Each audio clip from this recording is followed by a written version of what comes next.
بكري عن كلية العلوم بجابس. مرحبا بك أماني. مرحبا بك.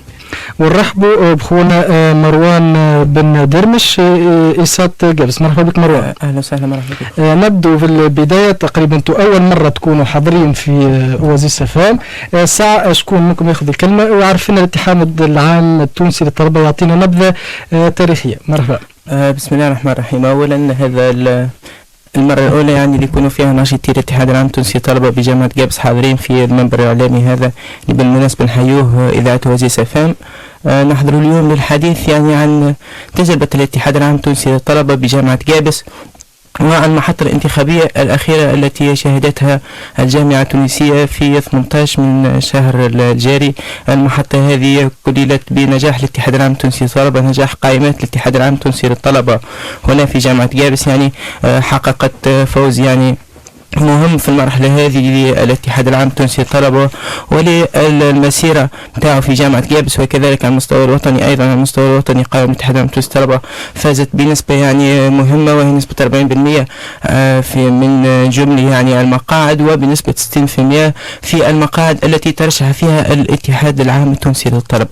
في البداية يعني المنظمة هذه الاتحاد العام التونسي للطلبة هي منظمة يعني ماهيش غريبة على الجامعة التونسية. صحيح المنظمة هذه يعني نشاطها داخل الجامعة شهد انقطاع يعني دام 20 سنة منذ سنة 91. يعني الانقطاع هذا كان بموجب يعني قرار قضائي اللي نعتبروه جائر ونعتبروه ظالم، نعتبروه ضم حق المنظمة هذه وضم حق الجامعة التونسية ككل يعني وحق الطالب التونسي ككل.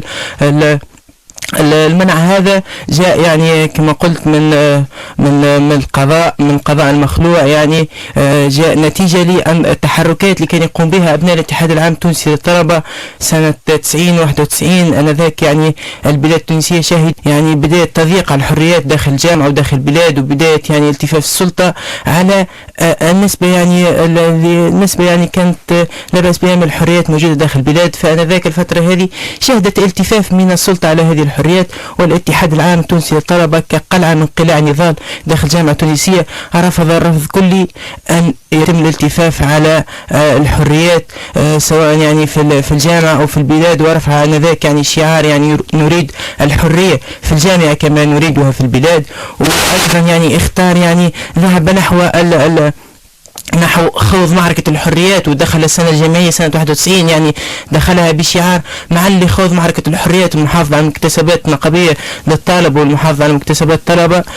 كل هذا يعني دفع المخلوع آنذاك وقضاء المخلوع دفعه إلى اتخاذ هذا القرار القضائي بحل الاتحاد العام التونسي للطلبة يعني واللي نتج عنه أحكام قضائية جائرة في حق منظمي الاتحاد العام التونسي للطلبة. فمنهم من تم تهجيره من البلاد، ومنهم من تم سجنه يعني وتم حرمانه من مواصلة دراسته، ومنهم أيضا من تم تجنيده قسرا. يعني طلبة كانت تدرس طب وطلبة كانت تدرس هندسة يتم تجنيدها قسرا، يتم تحويلها إلى جزيرة زنبرة وإلى جزر ترجيم معتوق، يعني تم تجنيدهم قسرا، تم منعهم من مواصلة دراستهم، تحطيم يعني مستقبلهم. مروان بطبيعة الأحداث هذه ماهيش غريبة على التوانسة وأهل جابس، أكيد يعرفوا الوضعية هذه. لكن كان نحكوا في الحاضر، هي أنتم رجعتوا بعد الثورة تقريبا، وقتاش رجعتوا وتجمعتوا كاتحاد العام التونسي للطلبة؟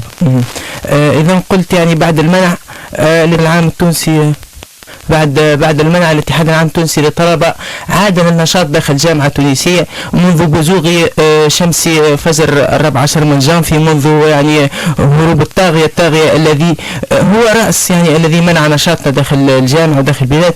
منذ هروب الطاغية قلت يعني عادت الفكرة وعادت الروح إلى جسد الاتحاد العام التونسي للطلبة، وبدأت مسيرة إحياء هذه القلعة النضالية. يعني بدأت تقريبا يعني من أهم محطات الثورة، بدأت يعني مسيرة تحية الاتحاد العام التونسي للطلبة بدأت تحديدا من اعتصامي القصبة 1 و2. سي مروان بطبيعة باش نعطوا الكلمة الأخت أماني بكري اللي هي عن كلية العلوم بجابس. أماني، ربما الفوز هذا ما جاش من فراغ، أكيد عملتوا أرضية وربما برامج باش جبتوا الطلبة. شنو ربما كانت تحكينا بإيجاز قبل، بعد شوية نرجع مع مروان باش يحكي لنا النسب على الأقل بصفة عامة على مستوى وطني. كنت تحكينا أهم النقاط اللي تخدموا عليها للطلبة في المستقبل. طيب بسم الله الرحمن الرحيم. نبدو أكيد النتائج اللي حققها الاتحاد العام التونسي للطلبة السنة الفارطة ما كانتش مرضية بنسبة كبيرة. على الأرضية هذيك احنا خدمنا في جامعة جابس، وبالأساس تركز العمل النقابي على 3 مستويات. أولا على مستوى المبيتات الجامعية، قمنا بتوزيع عرائض على الطلبة والطالبات داخل المبيتات الجامعية تحتوي معناها أسئلة شنو هي معناها الطلبة الحوايج اللي ما تعجبهمش في المبيتات، وكنا في كل مرة ناخذوا العرائض هذيك ونمشوا بها للديوان الخدمات الجامعية. خدمنا كذلك على مستوى المطاعم الجامعية، خدمنا في مطعم النخيل، خدمنا في مطعم ليزات، خدمنا في مطعم المنارة. وفي كذلك كل مرة نلقوا تلاقي نشاطات الاتحاد العام التونسي للطلبة استحسان من قبل الطلبة والتشجيع ليهم أكثر باش يواصلوا. بالنسبة للكليات خدمنا على مستوى معناها كيف ما نعرفوا انه العمل النقابي داخل الكليه هو عمل مناسبات، يعني كل مره كيف تصير مشكله في الفاك يبدا الاتحاد العام التونسي للطلبه موجود. تحركنا على النوتات في كليه العلوم بجابس، وتحركنا على النوتشيب في ESG جابس، ودخلوا زملائي منظمي الاتحاد العام التونسي للطلبه في اعتصام في ESG جابس على مطلب النوتشيب. ولهنا نحب نشير انه الاتحاد العام التونسي للطلبه قام بتشكيل لجنة وطنية للمطالبة بالنوتسيب في جميع كليات المعاهد العالية للغات. ربما هذا على مستوى ربما القريب هذا اللي شفتوه. نرجع ما يسالش على مروان قبل تعطينا ربما النسب بصفة عامة على مستوى وطني، وكان تعطينا ربما البرامج. أكيد الوقت ضيق شوي قبل ما نمشي الفصل الإشهاري، ربما كان تعطينا ولا تحضر لنا نمشي الفصل الإشهاري وتحضر لنا مروان ربما حتى البرامج على مستوى متوسط وحتى مستوى طويل شنو تنو إن شاء الله باش يكون في الجامعات نتاعنا. نمشوا مع فصل إشهاري ثم نعود بكم جديد. مستمعينا الكرام، نذكروا أن في الجزء الأول من فرق الرومانة نحكوا على الاتحاد العام التونسي للطلبة اللي اللي هو اللي فاز بالانتخابات الأخيرة في المجالس العلمية. تفضل مروان، كما قلت لك تنجم تعطينا بإيجاز النسب على مستوى وطني.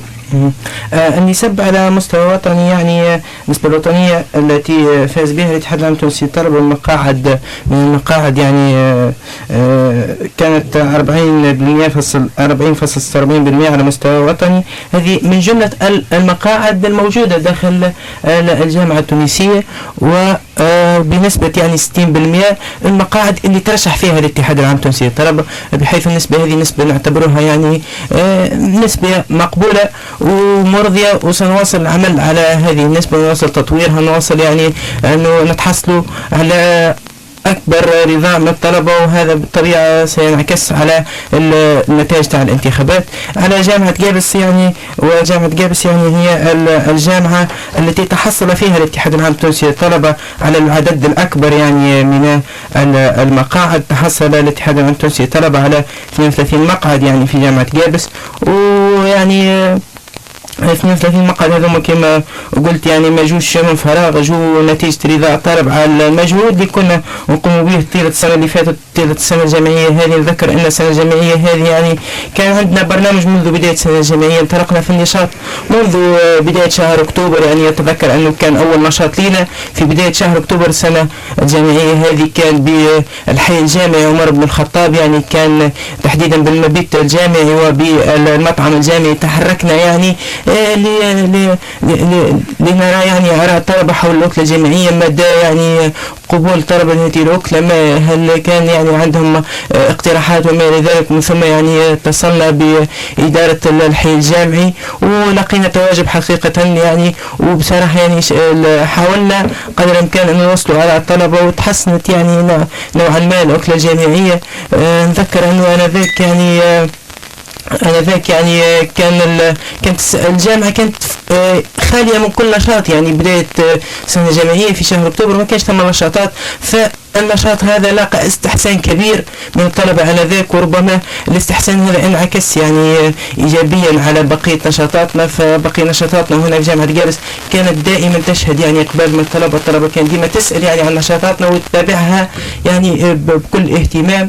ويعني فطبيعي جدا أنه نكون اليوم يعني متحصلين على ثقة الطالب، وإن شاء الله نكونوا قدر المسؤولية، وإن شاء الله يعني نكونوا قدر المسؤولية اللي أعطاها لنا الطالب اليوم إن شاء الله نوصلوا نحققوا له أكثر ما يمكن من المكتسبات في المرحلة هذه، وإن شاء الله يعني نكونوا قدر الأمانة هذه، ونوعدوا كل زملائنا الطلبة سواء هنا على مستوى جامعة جابس مستوى جميع الأجزاء بجامعة جابس وعلى المستوى الوطني أننا لن نبخل يعني لن نبخل يعني بأي لحظة من وقتنا لكي نعين الطالب على يعني قضاء حاجاته داخل الجامعة، ونعين زملائنا الطلبة ونسهلوا لهم يعني كل يعني ما بيوسعنا فعله. أخت أماني، ربما هذا كان يحكي لنا مروان على ما حققوه ولا ما سعيتوا باش تحققوه، اللي هي تقريبا متداولة ومعروفة، اللي هي الأكلة الجامعية ولا السكن الجامعي وتحسين ربما بعض المرافق، ولكن ثمش برامج أعمق ربما تحبوا توصلوا لها، اللي هي توصل حتى ربما نظر ولا تشاركوا في إصلاح المنظومة ككل، منظومة التعليم العالي. نعرفوا مخالفات منظومة إيمد في تونس. أكيد جدا الاتحاد العام التونسي للطلبة يسعى لوضع بصمته في من خلال المساهمة في البرامج التعليمية ومنظومة آمد هذه اللي جابتها سنوات التصحر للجامعة التونسية. ولهنا نشير أنه الاتحاد العام التونسي للطلبة منذ شهور قليلة أخرج بمشروع النقاب الديمقراطي اللي هو يحتوي على جملة من النقاط والأهداف، منها نمشوا في أن نحن نتجاوز العنف والفوضى اللي داخل الجامعة، وما يغيبش على حتى طالب اليوم في الجامعة التونسية أنه الجامعة أصبحت بوتقة للعنف، بغض النظر إذا كان عنف مادي ولا لفظي. المشروع النقاب الديمقراطي هذا اللي نزل به الاتحاد العام التونسي للطلبة لساحات الجامعة من أهدافه كيف ما قلنا نتجاوزوا مع العنف، وذلك كيف نسعوا في أن نحن نتجاوزوا هذا المشروع متاع LMD الذي معناها هو اللي يسبب انه الجامعة التونسية يكون ترتيبها للأسف متأخر جدا. معناها أكيد الاتحاد العام التونسي للطلبة ما يخدمش كان على المطلبي، كان على المبيتات ولا كان على المطاعم، أكيد عنده زاد حتى هو يخدم على أبعاد أخرى، واللي هي من أهمها كيف ما ذكرت السيستم LMD. هذا لازم الاتحاد العام التونسي للطلبة سيناضل بكل الطرق المشروعة إن شاء الله لتجاوز هذا المشروع. ربما ثمش دراسات ولا مشاريع ربما قدمتوها لوزارة التعليم العالي حتى تكونوا حاضرين في الإصلاح كما قلنا المنظومة هذه، ونعرفوا أن ربما طرف موجود آخر ساعي باش يكون حاضر على مستوى وزارة التعليم العالي، وربما يشارك في صياغة المشروع الجديد للتعليم العالي. شنو هو ربما المشروع اللي قاعدين تخدموا فيه ولا اللي قدمتوه لوزارة التعليم العالي؟ أولا يعني نحب أن نشكر زميلتي أماني يعني على النقطة اللي طرحتها، وهي نقطة يعني المشروع النقابي الديمقراطي الذي يندرج ضمن المشاريع التي يطرحها الاتحاد العام التونسي للطلبة كحلول للجامعة التونسية. المشروع النقابي الديمقراطي هذا هو مشروع يعني يهدف إلى يعني إقصاء جميع ممارسات العنف سواء كانت مادية لفظية داخل الجامعة التونسية. نعرفون أن الجامعة اليوم ولا يخفى على أي طالب مظاهر التخلف اللي نراها داخل الجامعة التونسية، مظاهر العنف واللي كانت موجودة هنا في جامعة جابس، يعني ما نبعدوش كثيرا يعني هنا في جامعة جابس تحديدا في معهد عالي اللغات بجابس، أو نشاط لأبناء الاتحاد العام التونسي للطلبة.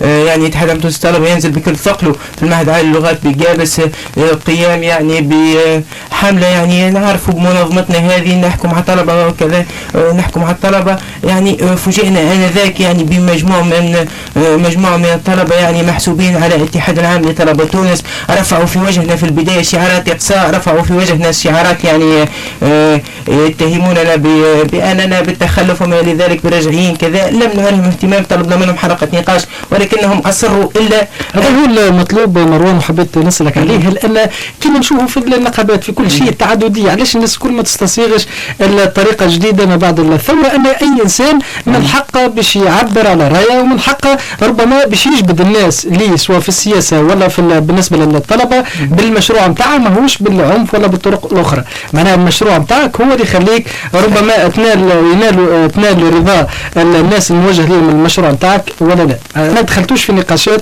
وربما حتى انتم بادرتوا للطرف الاخر ربما باش تقولوا ما يسالش هو الانسان انت عندك المجال وانا عندي المجال وربما الصندوق هو اللي يحسم العمليه. نعم بالتحديد هذه هي كانت نقطتنا، هذه النقطة اللي كنا دائما يعني متشبثين بها، وشعارنا كان دائما وابدا هو الطالب يريد الساحة للجميع. فنحن نرى أن ساحة الجامعة تتسع لكل الأطراف، تتسع للجميع. وكما قلت لك احنا في معهد اللغات طلبنا حلقة نقاش على أساس أنه يكون يعني هناك مستوى من الرقي والتحضر بين الطلبة والطلبة اليوم يعتبروا نخبة المجتمع التونسي. طلبنا حلقة نقاش ولكن للأسف زملائنا يعتبرون زملائنا يعني مهما كانت تصرفاتهم تجاهنا يعتبرون زملائنا في الاتحاد العام لطلبة تونس أصروا إلا أن يعني ينهوا نشاطنا بالعنف. وهناك يعني توثيق، وهناك فيديو الآن على شبكة الإنترنت فيه يعني يوثق كل مظاهر العنف اللي تعرضنا له في معهد اللغات. تم ضربنا بالطاولات والكراسي، يعني بصراحة يعني مظهر لا نريده أن يتكرر مجددا داخل الجامعة التونسية. ولكن الحمد لله هذاك الطلبة كانت فاهمة، يعني طلبة كانت واعية وعارفة اللي نحن ما قمناش بالعنف يعني تجاوزناها المرحلة هذيك. نحاولوا أن ما عادش تتكرر ونطلبوا من جميع زملائنا كما قلت والطلب هذا ضمناه في مشروع النقابة الديمقراطي أنه الحل داخل الجامعة التونسية كما في البلاد هو الحوار. وشفنا يعني لنا يعني عبرة في الساحة السياسية في البلاد أنه مشكلة البلاد تحلت على إثر حوار وطني. فيعني نستغرب لماذا يصر البعض على أن مشاكل الجامعة تحل بالعنف كما نشوف فيها كل مرة. هذا بالنسبة يعني موضوع العنف واللي يعني تفشى الأيامات الأخيرة في الجامعة. أماني ربما نرجو مساج ديما ندور الكلمة، ربما المساعي اللي عملتوها بالنسبة لجامعة جابس تجاه ما صار في كلية اللغات بجابس وكذلك كلية التصرف، شنو المساعي للاتصال؟ نحكي على الإضراب اللي صار في كلية اللغات والمطالبة ربما بمراجعة الأعداد بالنسبة للغات وكذلك في بالنسبة للتصرف. مش عارف عندك ملمة بلا ولا مروان تجي تعطيني فقط للتوضيح بالنسبة للاعتصام اللي صار في المعهد العالي للغات ماهوش من طرف الاتحاد العام التونسي للطلبة. انتم ما تدعموش المسار؟ لا، المسار هو كالتالي: داخل المعهد العالي للغات قام الاتحاد العام لطلبة تونس باعتصام طالب من خلاله بتأجيل الامتحانات، ونجح في انه هو يأجل الامتحانات. ما نعرفوش شنو هي الاسباب بالضبط اللي هي نادى من خلالها الاتحاد العام لطلبة تونس لتأجيل الامتحانات. احنا ما ندعموش اضرابات كيف ما هذه اللي هي تعيق الطالب على استكمال مشواره الدراسي، وان هي تعطلوا معناها زملائنا في المعهد العالي للغات بعد ما عرفش كيفاش باش يعملوا. تبدا الناس تعجي وهما لا يكملوا يقروا، زاد خطر عندهم دوجا ريتار في التعدية. بالنسبة للأضراب اللي قاموا به زملائي في المعهد العالي للتصرف كيف ما ذكرت طريقة احتساب النوتسو، دخلوا في اعتصام وتواصلوا مع الإدارة. تم رفع الاعتصام هذا باش ينجموا يتمكنوا أنهم يشاركوا في انتخابات المجالس العلمية، على خاطر كان قبل بيانات قليلة من الدخول في استحقاق الانتخابي والمجالس العلمية. وما زلنا لحد الآن في تواصل مع الإدارة، وإن شاء الله نودوا زملائنا في المعهد العالي للتصرف أن احنا إن شاء الله باش نفتكوه الحق هذا والمطلب هذا اللي هو حق كل طالب معنا في المعهد العالي للتصرف. عفوا. شكرا لك أماني. فقط كلمة الختام لك مروان وأماني. كلمة الختام يعني أريدها أن تكون يعني كلمة تجميعية لكل الطلبة الموجودين هنا في جامعة جابس. نذكر أن جامعة جابس يعني فيها تضم أجزاء جامعية من ولاية مدنين وأيضا ولاية تطاوين. نذكر الطلبة الكل معنيين يعني بنشاط الاتحاد العام التونسي الطلبة، أدعوهم لمتابعة نشاطاتنا وأدعوهم يعني أن يتصلوا بأبناء الاتحاد المتوسطي الطلبة في كل أجزائهم إذا كان عندهم مشكلة وإذا كان يعني يواجهوا أي صعوبات، فبإمكاننا يعني نبذل كل جهودنا للوصول لحل مشاكلهم. أقول بأنه النظام المخلوع والجبروت اللي كانت تميز به والعنف والقوة البوليسية اللي كانت عنده لم تثني أبناء الاتحاد العام للتونسي الطلبة عن ذاك من نشاط ومن التواجد داخل الجامعة. وحتى يعني بعد أن تم حظر نشاطات الاتحاد العام للتونسي الطلبة فالجامعة التونسية يعني المتابعة آنذاك لوضع الجامعة التونسية والملاحظ رأى التصحر الذي عاشته الجامعة التونسية. اليوم بعد الثورة نعود إلى الجامعة، عدنا من بوابة مؤتمر الثورة والعودة. لا نقول أننا يعني الوحيدين الذين نمثل الطلبة داخل الجامعة، لكن نقول أنه لنا قراءتنا داخل الجامعة، قراءتنا هذه تتركز أولا وأساسا يعني الشيء اللي نجمع عليه الطلبة داخل الجامعة هو اعتزاز كل طالب وكل طالبة داخل الجامعة بهويته العربية الإسلامية، اعتزازه بهذه الهوية. ومن هناك يعني نجمع كل الطلبة. نعرف أنه حاليا يعني داخل الجامعة هناك زملائنا يعني من لهم طرح ثقافي مغاير، من لهم يعني آراء مغايرة مع الجانب هذا.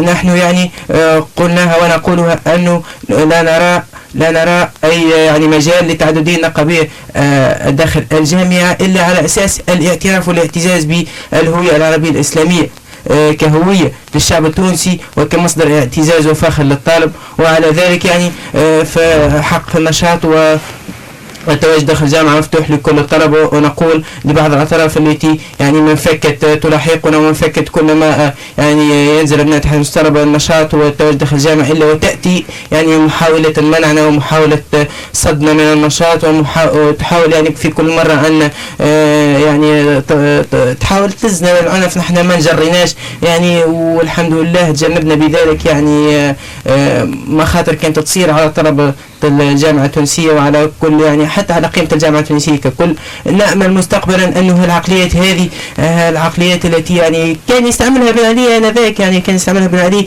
يعني هذه مقولة لا أريكم إلا ما أرى وأنا الممثل الشرعي الوحيد وأنت ما عندكش حق تنشط. نأمل أنها تزول وتتلاشى مستقبلا، وأنه الأطراف هذه تحاول تقدم برامجها وتحاول تقدم يعني شنو حلولها، وإذا كان الطلب اختارها فيعني هذه هي الديمقراطية. هذا من أجل هذا يعني قام الشعب التونسي بالثورة، فلماذا يعني يصر هؤلاء على حرماننا من الحرية هذه وهذه يعني الأجواء التعددية داخل الجامعة وداخل البلاد. في النهاية أريد أن أشكر يعني إذاعة وزيس فام على استقبالها لنا في هذا البرنامج. يعني هذه كما قلت هذه المرة الأولى التي نحضر فيها في إذاعة وزيس فام. نأمل أن مستقبلا يكون لنا حضور في يعني يكون لنا حضور هنا في إذاعة وزيس فام، ويكون لوزيس فام يعني تغطية لنشاطات الاتحاد العام التونسي للطلبة داخل جامعة جابس على المستوى الوطني. يعني نشاطات يعني تكاد تكون يومية، ويعني بالطبع يعني ممكن ما يخوق معنا شيء، ولكن على الأقل النشاطات التي تكون. شكرا لك مروان. أكيد الباب مفتوح، كما الجامعة تتسع للجميع كذلك وزيس تتسع للجميع، وكل إنسان يقوم بنشاط احنا مستعدين باش نغطوا النشاط هذا مهما كان الطرف هذا بالطبيعة في إطار الحراك السلمي والمشروع بالطبيعة، سواء كان الاتحاد العام التونسي للطلبة ولا الاتحاد العام لطلبة تونس. الكلمة لك أماني ربما باش نختموا الفقرة هذه. أنا نحب نتوجه لزملائي الطلبة بالآتي، إنه الاتحاد العام التونسي للطلبة رغم عدم تواجده في المجالس العلمية السنة الفائتة بنسبة كبيرة إلا أنه ما تركش الساحات وواصل في نضاله من أجل تحقيق مطالب الطلبة. إذا من هنا نشير إنه انتخابات المجالس العلمية ليست دليل على إقصاء أي طرف من داخل الجامعة التونسية. فوزنا السنة هذه في الانتخابات هو دليل على أنه الطالب أعطانا ثقته، وشاف من خلال نشاطاتنا على طول السنة هذه إنه نحن نستحق أن نكون في المجلس العلمي، وتواجدنا داخل المجلس العلمي هو فقط وسيلة تسهيل لنا المطالبة أو توصيل مطالب زملائنا الطلبة. ندعو جميع زملائي للالتفاف حول منظمتهم منظمة الاتحاد العام التونسي للطلبة. وما كنت ذكرت أيامات الحملة الانتخابية من داخل كلية العلوم بجابس إنه لا مجال لإقصاء أي منظمة طلابية نقابية داخل الجامعة. الساحة للجميع، الساحة تتسع للجميع، الانتخابات هي الفيصل التي ستحسم بيننا إن شاء الله، لا داعي للعنف. نحن طلبة لنا طرق حضارية وطرق ديمقراطية للتواصل دون العنف ودون السب والهرسلة والشتم.